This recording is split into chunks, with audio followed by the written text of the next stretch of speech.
নমস্কার, বাংলা বার্তা থেকে বলছি সন্ময় বন্দ্যোপাধ্যায়। সুড়ঙ্গ কেটে আরাকান আর্মি চট্টগ্রামমুখী। বিশ্বাস হচ্ছে না তো?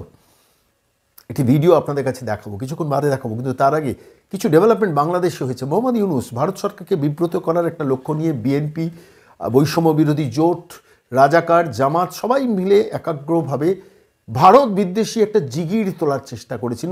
সেই জিগির তুলতে গিয়ে শেষ পর্যন্ত বাংলাদেশে একটা অঘটন ঘটেছে। অঘটনটা কি বলুন তো? জিনিসপত্রের দাম হু হু করে বেড়ে গেছে, 3 গুণ, 4 গুণ, 5 গুণ। মানুষ বাজারে গিয়ে জিনিসপত্র কিনতে পারছে না, আয় কমে গেছে, হাতে অর্থ নেই। বিভিন্ন বিভিন্ন রাষ্ট্রের কাছে অর্থ সাহায্য চেয়ে বেড়াচ্ছেন মোহাম্মদ ইউনূস, কোথাও পাচ্ছেন, কোথাও পাচ্ছেন না। আর তার মধ্যে এই ভারত বিদ্বেষী জিহাদ তৈরি করতে গিয়ে মিলিটারি চাপটা বাড়ছে। তার কারণ আদতে বাংলাদেশের যে মিলিটারি আছে মান্ধাতা আমলের মিলিটারি। যারা মিলিটারি সৈন্য আছেন তারা ধোপ দুরস্ত জামাকাপড় পরে টরে থাকেন, কথাবার্তা খুব স্মার্ট বলার চেষ্টা করেন, কিন্তু আর্মস অ্যান্ড অ্যামিউনিশনস যা যা থাকা দরকার ভারতবর্ষের মতো রাষ্ট্রকে টেক্কা দেওয়ার জন্য তা হাতে নেই। ফলত বাংলাদেশ মিলিটারি ইউনূস সরকারের কাছে যথাযথ মিলিটারি ইকুইপমেন্টস কেনার জন্য বিভিন্ন ধরনের আবদার করছেন। সেটা মোহাম্মদ ইউনূসের সরকারের পক্ষ থেকে কেনা এই মুহূর্তে সম্ভব নয়। এটা একটা সংকট। দ্বিতীয় সংকট হচ্ছে বিএনপি, যারা ক্ষমতায় যাওয়ার চেষ্টা করছেন তারা একটা নির্বাচন দ্রুত চাইছেন, কিন্তু বৈষম্য বিরোধী জোট, ছাত্ররা তারা কিন্তু এক্ষুনি নির্বাচনের দিকে যেতে চাইছেন না। সমস্ত সংস্কারগুলোকে কমপ্লিট করে তাদের থিওরিতে আসলে পেছনে একটা লক্ষ্য আছে। এই বৈষম্য বিরোধী ছাত্র জোট তারা একটি রাজনৈতিক দল তৈরি করতে পারেন, সেরকম একটা লক্ষ্যমাত্রা আছে। ফলত তারা একটু সময় কিল করতে চাইছেন। বিএনপির সঙ্গে মোহাম্মদ ইউনূসের সরকারের সংঘাত লাগছে। উগ্র মৌলবাদীরা বিভিন্ন ধরনের স্টেটমেন্ট দিচ্ছেন মোহাম্মদ ইউনূসের বিরুদ্ধে। এমনকি শিক্ষিত, মার্জিত, রুচিশীল অধ্যাপকরা একে একে মুখ খুলতে শুরু করেছেন। প্রচুর ভিডিও সেই সংক্রান্ত আমরা পেয়েছি, শুনছি। ঠিক সেই দিক থেকে দাঁড়িয়ে যেমন একটা অর্থনৈতিক সংকট, জিনিসপত্রের দাম হু হু করে বাড়ছে, মৌলবাদীদের কন্ট্রোল করা যাচ্ছে না, ভারত সরকারের পক্ষ থেকে বারবার প্রেশার ক্রিয়েট করা হচ্ছে যাতে হিন্দু নিধনযজ্ঞ থামানো যায়। কিছুটা রেস্ট্রিক্টেড হলেও পুরোটা হয়নি। এখনও খবর আসছে, টুকরো টুকরো খবর আসছে। আমি বাংলাদেশ থেকে আমাদের একজন দর্শক ফোন করেছিলেন, তার কাছে গতকাল রাতে অনেকক্ষণ তথ্য সংগ্রহ করলাম। বললেন যে সংকটটা সাংঘাতিকভাবে চাপা। একদিকে চিন্ময় মহারাজের ওপর তো সংকট চলছে, দেখছেন যে তাকে সামনে রেখে আতঙ্কটা তৈরি হচ্ছে সংখ্যালঘুদের ওপর। এই সব কিছুর মধ্যেও ভারতের যে সীমানা, প্রায় 4200 কিলোমিটার সীমানায় ভারত ব্যাপকভাবে মিলিটারি ডিপ্লয়েড করেছেন, খুব ঠান্ডা মাথায়, বেশি হইচই না করে, কোনো প্রেস স্টেটমেন্ট না দিয়ে, প্রকাশ্যে কিছু কথা না বলে। সেগুলো টুকরো টুকরো আপনাদের কাছে আমরা দেখিয়েছি, বলেওছি। 35,000 সৈন্য ডিপ্লয়েড করেছেন মণিপুর এবং আসাম বর্ডারে, যেটা এর সঙ্গে রয়েছে, বাংলাদেশ সরকারের সঙ্গে রয়েছে।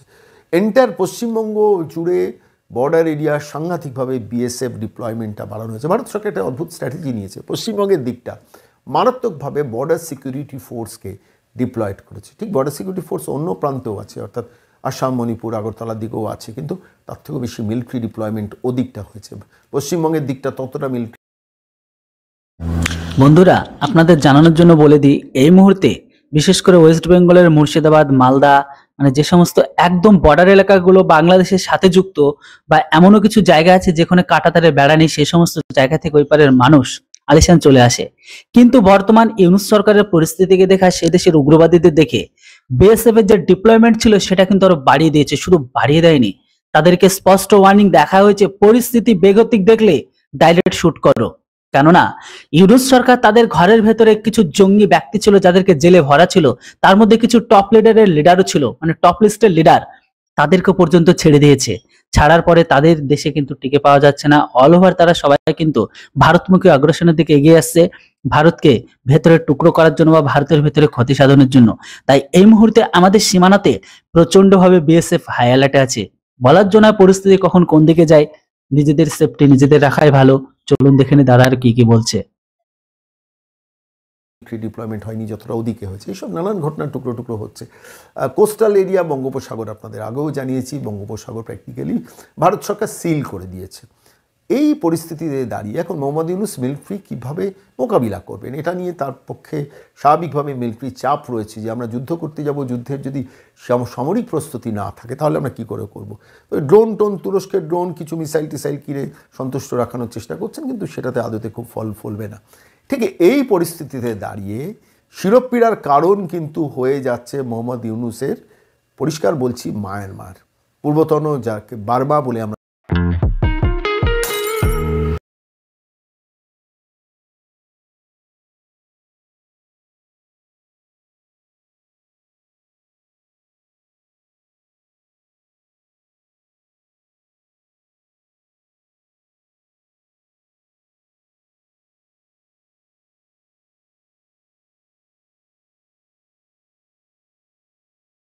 মায়ানমারে আরাকান আর্মি যারা বিদ্রোহী গোষ্ঠী, যারা ওখানে থেরো বুদ্ধিস্ট, এবং তারাই আরাকান আর্মিটা তৈরি করেছেন দীর্ঘদিন ধরে, এবং করে করে করে করে প্রচুর অস্ত্র সংগ্রহ করেছেন, প্রচুর অর্থ সংগ্রহ করেছেন।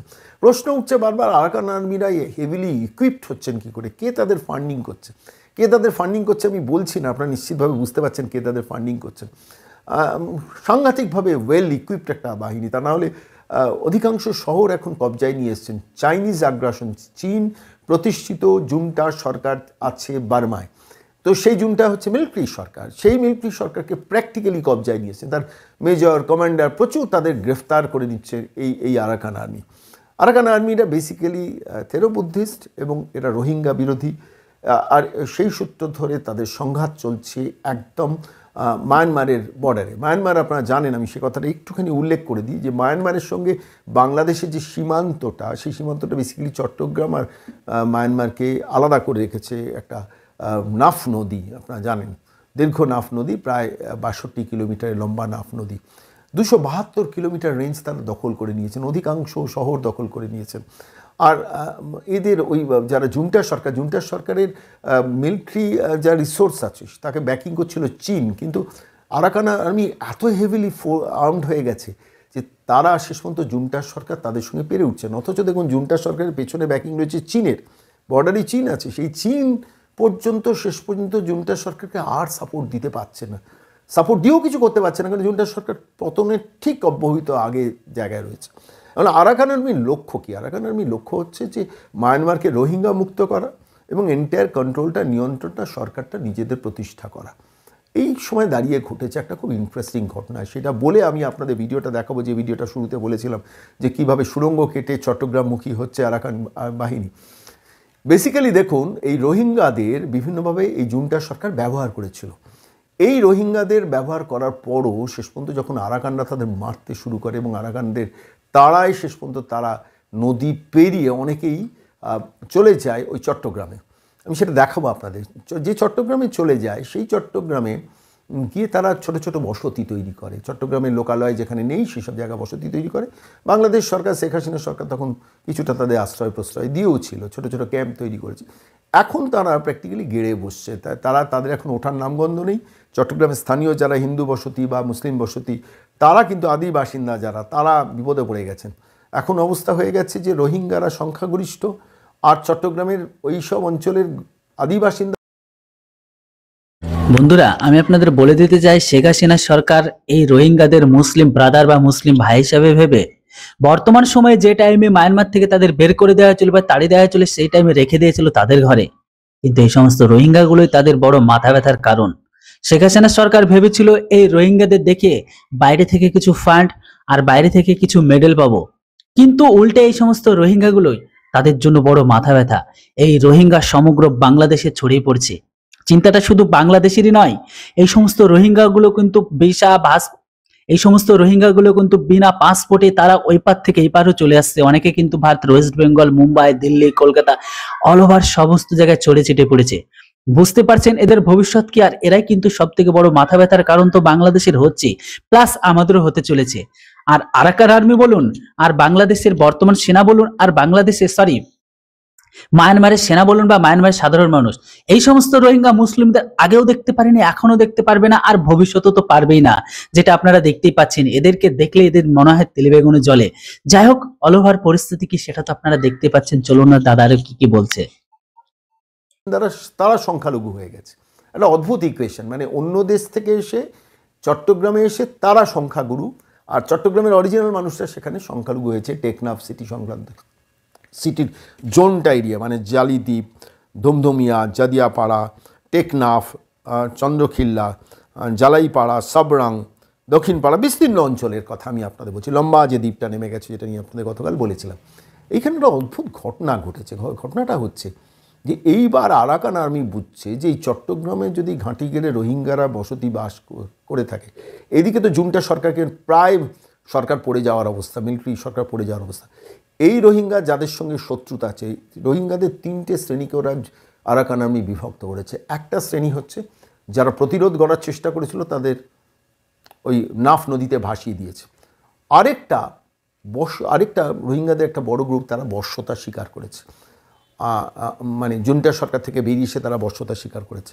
তাদের আরাকান আর্মি কাজে লাগাচ্ছে। কীভাবে কাজে লাগাচ্ছে আমি এক্ষুনি দেখাচ্ছি আপনাদের। আরেকটা শ্রেণী তারা নদী পেরিয়ে পালিয়ে গিয়ে চট্টগ্রামে বসতি নিয়েছে। আরাকান আর্মি খুব ভালোভাবে জানে এই রোহিঙ্গারা যদি ইউনাইটেডলি ওই চট্টগ্রামে থাকে, পরবর্তীকালে কিন্তু আমাদের সমস্যার সংকট বাড়বে। ফলত এখন ক্রমশ আরাকান আর্মি নিজেদের জুনটা সরকারকে সরানো, অ্যাবসলিউট মায়ানমারের কন্ট্রোল নিয়ে নেওয়া, সেখানে সরকার প্রতিষ্ঠা করা। তার পরের লক্ষ্য, তৃতীয় লক্ষ্য হচ্ছে সরকার প্রতিষ্ঠা করেই চট্টগ্রামমুখী হওয়া। তার জন্য প্রস্তুতি এখন নিয়েছেন। কিভাবে নিয়েছেন আমি সেই ভিডিওটা আপনাদের কাছে একটু দেখাবো, দেখলে বুঝতে পারবেন যে চট্টগ্রামে যে কোনো সময় আরাকান আর্মি ঢুকে পড়বে। কারণ চট্টগ্রামে আগে শোনা গিয়েছিল 40,000 থেরো বুদ্ধিস্ট তারা একত্রিত হয়েছেন। তারা প্রচুর মিলিটারি, প্রচুর অর্থ, তাদের অর্থের কোনো অভাব নেই, মিলিটারির কোনো অভাব নেই, তাদের ইকুইপমেন্টসের কোনো অভাব নেই। জুনটা সরকার, চীন যাদের অস্ত্র সাপ্লাই করতো তারা পর্যন্ত এখন কিছুটা সারেন্ডার করার মতো অবস্থা হয়েছে। জুনটা সরকার একমাত্র আছে এয়ারফোর্স, কিন্তু এই এই এই এই আরাকান আর্মি তারা অন্য সব দিক থেকে এগিয়ে রয়েছে। এমনকি ভেসেলস, মানে যেগুলো জলযান, সেই জলযানেও তারা এগিয়ে গেছেন ইতিমধ্যে। কে দিচ্ছে টাকা আমি সেটা বলছি না, সেটা আপনারা নিশ্চিতভাবে বুঝতে পারছেন, বলাটা উচিত নয়। ফান্ডিংটা কে করছে, কোনো একটা জায়গা থেকে তো করা হচ্ছে। আলটিমেটলি মায়ানমার সরকার এখন, তারা ভারতকে আর শত্রু মনে করছেন না, তারা কিন্তু চট্টগ্রামের ওই রোহিঙ্গাদের শত্রু মনে করছে না। এই রোহিঙ্গাদের নিয়ে তাহলে মোহাম্মদ ইউনূস কী করবেন? সেই রোহিঙ্গাদের নিয়ে কি বাংলাদেশের ভেতরে ঢোকাবেন? সেখানেও সংকট হবে। চট্টগ্রামের ভেতরে রাখবেন? সেখানেও সংকট হবে। তাহলে কি কোস্টাল এরিয়া দিয়ে ওই শেখ শাহজাহানের ওখানে বা কাকদ্বীপ টাকদ্বীপ এইসব অঞ্চল দিয়ে জলযান করে ঢোকাবেন? সেটাও অনেক দিন ধরে ঢোকানোর চেষ্টা হচ্ছিল, অনেকটা ঢুকেও গেছে অলরেডি ভারতবর্ষ, পশ্চিমবঙ্গে। এবং সেটা কাটসি মমতা বন্দ্যোপাধ্যায় 72টা আউটপোস্টে জমি দেননি বিএসএফকে, সেসব ঘটনা তো আছে। কিন্তু এখন বিএসএফ যেভাবে, একজন মাত্র নদী সাঁতরে এসেছিল বাংলাদেশ থেকে, তাকেও বিএসএফ ধরেছে জলপাইগুড়িতে, সেই দৃশ্য দেখেছেন আপনারা। যাই হোক, আমি এই মুহূর্তে আপনাদের নিয়ে যাব যে সুড়ঙ্গ কেটে এই মুহূর্তে দাঁড়িয়ে টার্গেটটা করছেন যে, দেখুন আমি আবার বলছি, আরাকান আর্মি সাংঘাতিক একটা ফর্মিডেবল ফোর্স। এখন মোহাম্মদ ইউনূসের শিরোপীড়ার কারণ হয়ে যাচ্ছে আরাকান আর্মি। তার কারণ, তারা যদি কোনোদিন বলে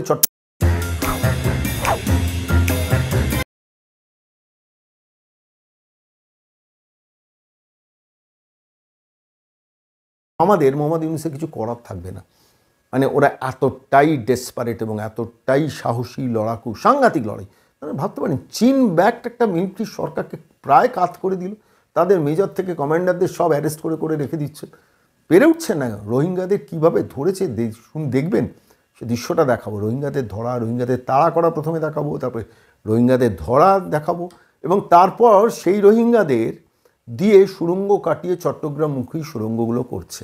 একটার পর একটা সুড়ঙ্গ হচ্ছে। আমি একটা সুড়ঙ্গের দৃশ্য ভিডিও, আমি সরাসরি আরাকানে পৌঁছে গেছি। মানে আমার বলতে ভালো লাগছে যে যেখানে দাঁড়িয়ে ওই মংডু শহরের আশেপাশের বিস্তীর্ণ অঞ্চলে একদম মানে মায়ানমারে আমরা পৌঁছে গেছি, সেখানকার ভিডিও আমি এই মুহূর্তে আপনাদের দেখাবো। সঙ্গে থাকুন, ভিডিওটা দেখুন, তাহলে বুঝতে পারবেন কীভাবে ওই উগ্রপন্থী গোষ্ঠী যারা রোহিঙ্গারা ছিলেন, সেই রোহিঙ্গাদের সমস্ত হাত থেকে অস্ত্র কেড়ে নিয়েছেন, তাদের প্র্যাকটিক্যালি দড়ি দিয়ে বেঁধে নিয়ে যাচ্ছেন, সেই দৃশ্য দেখাবো। এবং তাদের মধ্যে তারপর যারা বর্ষতা স্বীকার করছেন না, তাদের জলে ভাসিয়ে দিচ্ছেন, নদীতে ভাসিয়ে দিচ্ছেন না, যারা খুব বেশি বাড়াবাড়ি করছেন তাদের গ্রেফতার করে রেখে দিচ্ছেন না, যারা বর্ষতা স্বীকার করছেন তাদের দিয়েই কিন্তু এই সুড়ঙ্গ কাটিয়ে কাটিয়ে কাটিয়ে কাটিয়ে নাফ নদীতে, যেখানে উল্টো দিকেই চট্টগ্রাম, এবং যেখানে চট্টগ্রামের ওই নাফ নদীর চওড়াটা 1 কিলোমিটারের আশেপাশে, সেই সব অঞ্চলে এই সুড়ঙ্গগুলো কাটিয়ে সুড়ঙ্গের মাথায় পুরো একদম গভীর জঙ্গল টঙ্গল পেতে দেবেন, পরবর্তীকালে করে দেবেন, যাতে এই সুড়ঙ্গগুলো যে কোনো সময় সেখান থেকে বেরিয়ে এই আরাকান আর্মি ঢুকে পড়তে পারে চট্টগ্রামে। সেরকম একটা পরিস্থিতি তৈরি হচ্ছে। সেই ভিডিওটা এই মুহূর্তে আমরা দেখাবো আপনাদের। এই মুহূর্তে আপনাদের আমি সরাসরি মায়ানমারে নিয়ে গেছি, যেখানে দেখছেন আপনারা জল জঙ্গল পাহাড়ের মাঝখানে রোহিঙ্গাদের তাড়া করছে প্র্যাকটিক্যালি আরাকান আর্মি।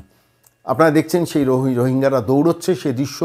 জল জঙ্গল, একদিকে পাহাড়, উল্টো দিকে চট্টগ্রাম, সেইখানে রোহিঙ্গারা এই মুহূর্তে পালিয়ে দৌড়ে প্রাণ বাঁচানোর চেষ্টা করছে, সেই দৃশ্য এই মুহূর্তে আপনারা ক্যামেরায় দেখছেন। সেই ভিডিও আমি আপনাদের কাছে এই মুহূর্তে দেখাচ্ছি। এই রোহিঙ্গারা এরপর যখন ধরা পড়লো, সেই ধরা পড়ার পর দেখুন আরাকান আর্মি তাদের সবাইকে প্রায় হাতে দড়ি বেঁধে গা থেকে জামাটা খুলিয়ে খালি গায়ে তাদের নিয়ে আসছেন। আপনারা সেই দৃশ্যটা এই মুহূর্তে ক্যামেরায় দেখছেন, যেখানে অসংখ্য রোহিঙ্গাকে তারা গ্রেফতার করেছেন এবং গ্রেফতার করে তারা নিয়ে যাচ্ছেন নিজেদের ক্যাম্পে। আরাকান আর্মিরা তাদের সম্পূর্ণ নিয়ন্ত্রণে নিয়েছেন, তাদের মধ্যে 3টে ভাগ করেছেন আমি বলছি। এবং একটা গ্রুপ যারা বশ্যতা স্বীকার করেছে সেই রোহিঙ্গাদের দিয়ে দেখুন আপনার সুড়ঙ্গ কাটানো, সেই দৃশ্যটা আপনারা এই মুহূর্তে দেখছেন। এই ধান ক্ষেতের মধ্য দিয়ে বশ্যতা স্বীকার করা রোহিঙ্গাদের দিয়ে সুড়ঙ্গ কাটানো হচ্ছে চট্টগ্রামমুখী, সেই দৃশ্যটা আপনারা এই মুহূর্তে ক্যামেরায় দেখছেন। লম্বা সুড়ঙ্গ একদম ধান ক্ষেতের মধ্যে দিয়ে, বাইরে থেকে কেউ দেখতে পাবে না, ওপর থেকে বিমান বাহিনী বা ড্রোনও কোনো নজর দিতে পারবে না, কারণ এই সুড়ঙ্গ মাথার ওপর থেকে জল জঙ্গল দিয়ে ঘেরা থাকবে। আপনারা দেখছেন তার নেতৃত্ব দিচ্ছেন আরাকান বাহিনী এবং এই এই এই যাদের রোহিঙ্গাদের গ্রেফতার করা হয়েছে সেই রোহিঙ্গাদের দিয়েই সুড়ঙ্গ কাটা হচ্ছে। একদম সরু সুড়ঙ্গ, সরাসরি নাফ নদীর দিকে এই সুড়ঙ্গ যাচ্ছে এবং আপনারা দেখছেন যে এখানে বাইরে থেকে দেখে বোঝা যাবে না, কিন্তু এর ভেতর দিয়ে মাটির তলা দিয়ে দিয়ে দিয়ে চলে যাচ্ছে সুড়ঙ্গ একদম চট্টগ্রামমুখী। সে দৃশ্যটা দেখাচ্ছি আপনাদের। আমি সরাসরি মায়ানমার, যেটা পূর্বতন বার্মা, সেখানে নিয়ে চলে গেছি এবং এই সুড়ঙ্গ একটা সময় গিয়ে দেখবেন একদম নদীর কাছে, যখন সেখানে জল ভর্তি সুড়ঙ্গের মধ্যে আমরা পৌঁছে যাব। আমি সেই দৃশ্যটা এই মুহূর্তে ক্যামেরায় আপনাদের দেখাচ্ছি যে আরাকান আর্মিদের নেতৃত্বে রোহিঙ্গাদের দিয়ে এই কাজটি খুব সন্তর্পণে করানো হচ্ছে। এই যে দেখছেন আপনারা সুড়ঙ্গটা যাচ্ছে, এইবার দেখুন সুড়ঙ্গটা এসে যেখানে সে পৌঁছলো সেখানে প্রচুর জল, অর্থাৎ একদম নাফ নদীর পাশে চলে এসছেন তারা। সেই নাফ নদীর পাশে এসে তখন সেই জায়গাটাকে প্রোটেকশন করা হচ্ছে, গার্ডওয়াল দেওয়া হচ্ছে, বিভিন্নভাবে ঘেরা হচ্ছে। অর্থাৎ এরপরেই নাফ নদী ক্রস করলেই তারপর চট্টগ্রাম, যে চট্টগ্রামে প্রয়োজন বুঝলেই আরাকান আর্মি যে কোনো সময় ঢুকে যাবে। খুব কঠিন পরিস্থিতি। আমি বলছি মোহাম্মদ ইউনুস ভারতবর্ষ নিয়ে চিন্তা করতেন। এই যে দেখছেন আপনারা আরাকান বুদ্ধিস্ট, উগ্রপন্থী বুদ্ধিস্ট আরাকান আর্মি দৃশ্য আপনাদের দেখালাম, সেই দৃশ্য আবারও ফিরে এলো ক্যামেরায়, যেখানে রোহিঙ্গারা পালিয়ে বাঁচার চেষ্টা করছেন এবং শেষ পর্যন্ত তাদের আরাকান আর্মির চারদিক থেকে ঘিরে ফেলাতে শেষ পর্যন্ত রোহিঙ্গারা আরাকান আর্মির নিয়ন্ত্রণে চলে আসছেন এবং তারা একে একে গ্রেফতার বরণ করছেন। তাদের তিনটে ক্যাটাগরিতে ভাগ করা হচ্ছে। একটা ক্যাটাগরি তাদের দিয়ে পরবর্তীকালে খনন কার্য থেকে শুরু করে অন্যান্য সার্ভিস দেওয়ানো হচ্ছে, এই যেটা এখন দেখছেন। দ্বিতীয় হচ্ছে যারা খুব বেশি বাড়াবাড়ি করছেন তাদের নাফ নদীতে ভাসিয়ে দেওয়া হচ্ছে। আর তৃতীয় আরেকটা শ্রেণীকে তাদের বসতির মধ্যে রাখা হচ্ছে, যে বসতিতে পরবর্তীকালে প্রয়োজন অনুযায়ী সেখান থেকে আরাকান আর্মি তাদের সৈন্য বৃদ্ধি করতে পারে। আমি শেষ করার আগে মোহাম্মদ ইউনুসকে বলছি, এই দৃশ্য কি আপনার রাতের ঘুম কাটছে না? কারণ এখনো পর্যন্ত 40,000। তো বন্ধুরা, মোটামুটি এই ভিডিও ক্লিপ আর এই সন্ময়দার ভিডিও দেখে মোটামুটি আশা করি ক্লিয়ার হয়ে গেছে। কিছুদিন আগে পর্যন্ত কে বা কারা যেন বলেছিল যে 4 দিনে না 3 দিনের মাঝে কলকাতাকে দখল করব। আমার মনে হয় বক্তব্যই থাক, এই সমস্ত ভিডিওগুলো তাদের ঘুম ওড়ানোর জন্য যথেষ্ট। কারণ আরাকান আর্মি যেভাবে ওদের সেনাবাহিনীকে কেলান কেলিয়ে জায়গায় একে একে কন্ট্রোল করছে, মনে হচ্ছে যথেষ্ট শক্তিশালী। আর এই মুহূর্তে বাংলাদেশের সরকার, বাংলাদেশের সেনা এত বড় কোনো কাজ করে দেখাতে পারেনি যে তাদের জন্য এই সমস্ত গুলো তাদের কাছে কোনো ব্যাপার নয়। কেননা 300 কিলোমিটার এর মধ্যে তাদের গুরুত্বপূর্ণ এলাকাগুলোকে দখল করে নিচ্ছে। নাফ নদী বন্ধ, জলে ট্রলার নামতে দিচ্ছে না, মৎস্যজীবীদের মাছ ধরতে দিচ্ছে না। বুঝতে পারছেন? মনে হয় সামনের দিনে এদেরকে দিয়েই কোনো বড় একটা গেম খেলানো হবে, বা এদের সাথে আমাদের সাথে যুদ্ধ না হোক, মনে হচ্ছে পূর্ব পাকিস্তানের সেনাবাহিনী তাদের সাথে যুদ্ধ হবে। দেখা যাক ঘোলা জলে কে মাছ ধরে, কেননা জল তো অলরেডি ঘোলা হয়ে গেছে, এবার শুধু মাছ ধরার অপেক্ষায়। আর বাংলাদেশি ভিউয়ার্স হয়ে থাকলে অবশ্যই আপনাদের মতামত লিখে জানান। আগে আপনারা আরাকান আর্মিকে কন্ট্রোল করুন, পরে নয় ভারতীয় সেনার সাথে লড়াই করবেন।